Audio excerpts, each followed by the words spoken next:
Tuloy-tuloy lang po natin linisin. Yan po, kinat na po ito ha. Yung outlet niya. Sa kanya sa labas. Ito po yan.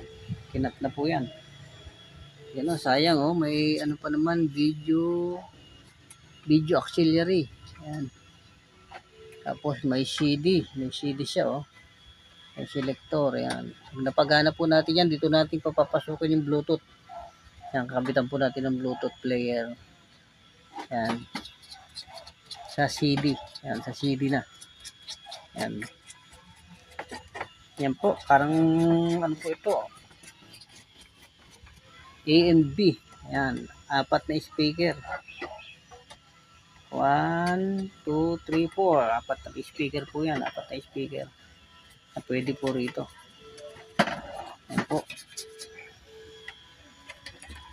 Sakaling mabuo po yan. Yan.